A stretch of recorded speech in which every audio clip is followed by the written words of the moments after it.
Techniques feel powerful in the beginning. Affirmations, visualization, scripting, mental rehearsal, they give you movement, they give you structure, they give you something to do. And in the early stages, that matters because identity hasn't stabilized yet. You are trying to become someone new, so you use methods to shift yourself, to reinforce belief, to rehearse possibility, to enter the manifesting state deliberately. But something changes once identity actually begins to take over. Techniques start to feel unnecessary, not ineffective, unnecessary. And that's where confusion begins, because most people were taught that repetition equals progress, that more affirmations equal more power, that more technique equals more results. So when the desire to do starts fading, they panic. They think they're slipping. They think they're becoming lazy. They think they need to return to discipline. But what's actually happening is deeper.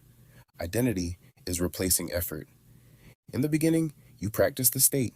Later, you inhabit it. And once you inhabit it, you don't need to rehearse it. Think about learning something new. At first, every action is deliberate. Every movement is conscious. You think through each step carefully. But eventually, something clicks. The identity forms. You are no longer someone trying to do the thing. You are someone who does it. And once that shift happens, practice becomes secondary.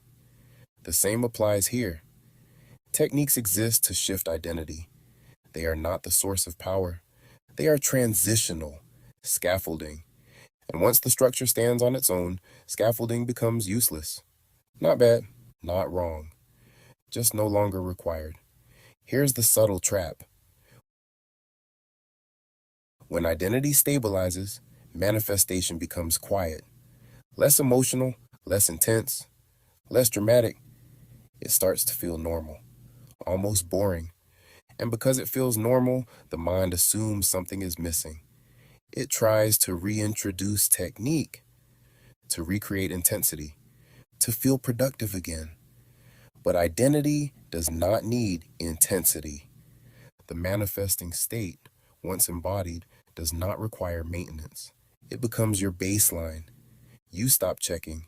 You stop rehearsing. You stop trying to convince yourself because there is nothing left to convince. You are no longer attempting to be. You are. And from that position, external confirmation becomes inevitable. Not because you forced it, not because you perfected a method, but because identity sustains itself. This is the stage most people don't understand. They believe techniques create results, but techniques only condition identity, and identity creates results. So when identity takes over, techniques become useless, and that's not regression. That is graduation. The goal was never to become better at methods. The goal was to outgrow them, to stabilize into the manifesting state so completely that you no longer need to enter it. You live from it, and when you live from it, manifestation stops feeling like something you are doing. It becomes something you are. Subscribe and enter your manifesting state.